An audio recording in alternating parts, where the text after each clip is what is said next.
Welcome back. Pastor Ed here. We're talking about discipleship. We've had lesson 1, lesson 2, lesson 3.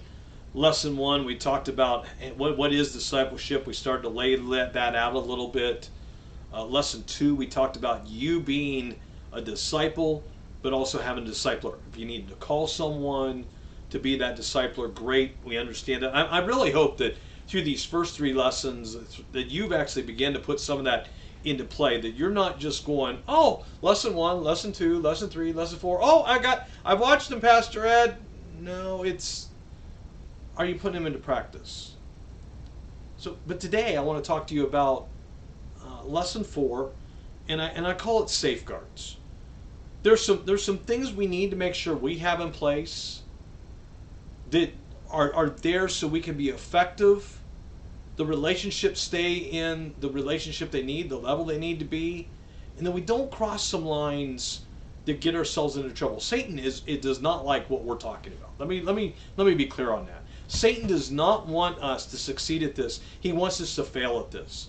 So if we do things that are borderline marginal, we can end up having a bad witness in it, and we end up breaking down the whole process, and everything you've talked about is garbage now. There was a point where I accepted Christ, and I was learning with other guys, and one of the guys said, hey, I really want my buddy to know, and will you go with me? And we went to a bar and a pool table to share the gospel.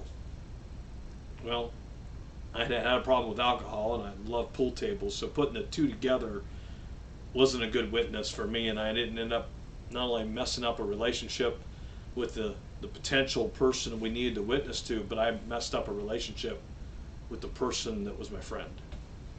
And that relationship never really got restored. Yeah, we talk maybe once every 10 years. But it didn't work after that. Yeah, we both walk with God. We just don't walk together closely with God.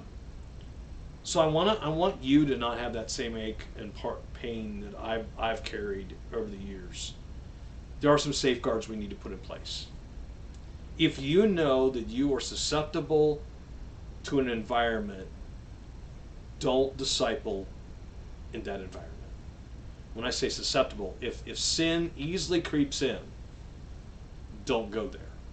Because that seed, that wedge, Satan will amplify as you bring up Jesus. And, well, you may end up doing more harm to yourself and your disciple, and maybe even your discipler, the one up you end up hurting their witness because as well. So safeguards. We need to be cautious of our environment. So when you disciple, where's a good spot for the two of you? Is it in your home? Is it at the church? Is it at a coffee shop, a restaurant? Where's going to be a good spot where the two of you can talk? And it may have to change according to the topic that you're dealing with. Because of the vulnerability that one another, we may have to change locations on occasion. But there should be some sort of pattern that you develop that becomes a safe way for you to share and nurture and grow with one another, which creates the least liability of something to go wrong. Me doing it in front of my TV is probably not a good place to disciple somebody. Because when I sit down in front of TV, I will focus in on TV. If there's an activity, if there's TVs around, I will look over their shoulders. Restaurants are not good for me because I listen to people's conversations. I know, it's scary what I'm going to tell you. I'm an eavesdropper. I listen to conversations 2 and 3 tables away. I can tell you the couple over in the corner, the couple over there, they're having an argument. They're trying not to argue, but they're having an argument right now. And we've got to... I'm not focused on the person across the table. I'm not listening attentively to that person. So I need, as a discipler, I need to look at the distractions around me, and I need to have those safeguards that I'm a true witness. I'm giving my all to the individual, and we're able to walk together. It might be you're in your garage working on a car. It might be that you're at your house working on a deck or a project. It might be, that's fine. Guys, I'm going to tell you right now, not sitting at the coffee shop doing discipleship might be a great thing, because discussion over an activity where you're not looking at one another face to face and just living life on life with one another ends up being great discipleship, because we're living out. Hey, did you hear that song on the radio? I like that song. Here's why. So environment is important. How we set that up, content that we're trying to work through. If I'm trying to read my Bible, we're trying to do it together, but we're trying to work on the car at the same time, getting the Bible greasy and oily probably isn't, we're probably not going to pick up the book as much as well. Then the person gets discouraged. Well, we never got to the book. So expectations and all those things have to be working together. And we need to safeguard the time of one another. If we agree to meet for an hour, meet for an hour. Don't meet for 2, 3, 4. If you say you're going to meet at a time, be there. Don't be 20 minutes late and go, oh, I forgot John and or Joe and Sam or Bob or Brian or don't walk in and go, I forgot, because what you've just told them is that they're not important, and that's not, as a discipler, that's not where it's at. Now I understand. Now please don't get me wrong. Things come up. Most of us have cell phones. Text, hey, something come up. I'm on my way. Sorry I'm late. Da da da. The person typically will be understanding. Again, discipleship happens as the two of you mutually agree to meet, where at, doing what, amount of time, all that's together. Now, as I've labeled this one, safeguards, how much access does a person have to your life? Now, Jesus had the 3, the 12, the 72, and the 120. I talked about that in lesson 1. The 3 were the close inner circle of the disciples that walked with Jesus, and they walked with Jesus closer. Jesus said, hey, I'm going off to pray. Come with me. Okay. Those 3 had more intimate moments. When I say intimate, I'm talking spiritually intimate, with Jesus than the other disciples. The 12 of them, as a group, had more access than the 72. The 12 walked together. The 12 could crowd around Jesus. Jesus could be in the middle of them, a few in front, a few to the side, a few behind. They could walk in a huddle, so to speak, up the road. And all of them could hear Jesus, and they all got a piece. The 72, there's no way I can walk up the road, life on life, with 72 people around me, and everybody hear me. There's going to be another conversation. Heck, I got people talking in church when I'm preaching. I got people talking and having conversations in the pew. So I know that there's people that don't listen to me during... I'm teasing. No, well, kind of. You know what I'm saying. There are those that come and do their grocery list. Fewer than before. Safeguards. Those that are closer get more access and more time. Those that are there in that knit that I'm nurturing, if they call me and I'm in a meeting, a minute. If I could take that call, I will take that call. And they know if I am not busy where I cannot take the call, I will call them back. Leave me a message. Now, I can't say that for every person. Some people, it may take me 2 hours to get back to. Okay, I'll get to them on my list. I kind of know what this is about. If it's an emergency phone call, okay, again, they've left me a message. I know how to respond time-wise to the need. Access, the closer you are to the 3, get more of your time than the 72 or 120. Now, I said how much time. If you can disciple weekly for an hour, that would be awesome. That's 52 hours of input into a person's life. If you can do that for an hour and a half, 2 hours, you can do that for 2 hours in a week.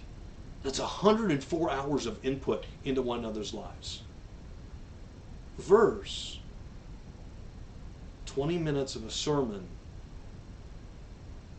in 52 weeks. It's not 52 hours anymore. That's 52 20-minute segments. It comes down to like 20 hours 22 hours maybe in a year. Wow, that's not even a day. When you begin to think and realize that we as the mass, the 120, only gets a day's worth of information in a year, we wonder why the church doesn't grow. That's why it's so important for you and I to be in discipleship relationships. How about we add 52 hours? That's 2 days on top of the day that they've got. We've tripled their amount of information they have gotten. Their relationships could be that much stronger. I mean, if I could walk with Jesus every day for 3 years, 365, 365, 365, I'm over 1,000. I'm over 1,000 days times 24, over 24,000 hours of time with Jesus. How many years would it take me to disciple someone to get 24,000 hours? And we wonder why the church has a problem growing. So safeguard, we need to watch our time, because some people will consume and they can suck the life out of you as a discipler. They're always calling on you. They can't. Hey, I just read this. You might have to set some boundaries. There are times and situations where a person's life, you may have to say, we're gonna have to put up some barriers. And I really hate to call them barriers, but we need to put up some guidelines. That this is how you're gonna have access to me. I have other responsibilities. There's got to be a respect and accountability in that relationship. So in that safeguarding, make sure you have some accountability rules that, hey, if I don't get back to you in this amount of time, but if we're starting to go every 5 minutes where you're texting me, I might have to say, hey, I'm tied up for an hour, leave me alone. And do it politely, but we need to respect one another.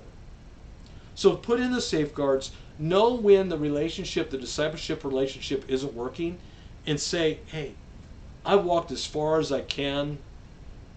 It might be time that you find someone else to disciple you. And it's not necessarily a bad thing. We're going to talk about that, the need for multiple disciplers. That's the Disciple Lesson 7. So we're going to talk more about that. Know how you're going to hand off a person to another person, or stop the discipling process because the person and things. Pray about it. We're going to talk about prayer, which is 8. We're going to lesson 8. We're going to get on to those. But so today, put some safeguards in there. Know the amount of time you're willing to give to one another, how that access is going to be made, whether it's going to be email, phone call, in person, knock on the door at 2 o'clock in the morning. It's okay to bother me. Not between midnight and 6 a.m. I'd like to get some sleep. 6 hours uninterrupted, I can do a lot in a day. You interrupt my 6 hours, I'm not very good the next day. So can we work together where I can get a lot done and touch a lot of lives and set up those boundaries, put up those safeguards for one another. There's a responsibility in the walk. Don't be the frontal lobe for one another. Work together in the journey. Lay out the safeguards as you're laying out your discipleship process. It's going to be unique to you and the person you're discipling. Maybe the person can only get together every 2 weeks, but they can do it for 2 hours. Maybe they can give you a Saturday morning and you got 3. I don't know. What is it that God and you and that person are going to, that relationship is unique to you, with God ordaining it and doing it with you. So today, I'm going to put up the screen again, and again, we have more videos coming and putting them up there. You go to Cross Evangelism on YouTube, Cross Evangelism Ministries, find that channel, bookmark it, subscribe to it. As I put up more videos, you will be notified that they're up there. Again, if you have questions, comments, concerns, anything I've said here that troubles you, hey, if I said something wrong, let me know. If I need to take the video down and redo it, I'll do that. But email me at revreinhardt@live.com. Get a hold of me. Again, I check my junk mail. I check my inbox on a regular basis. Let me know how I can help you. Maybe I can point you in the right direction. Maybe there's a question that I can do for you, answer for you, that answers for other people on discipleship. Have a great day, and let's walk together toward Christ.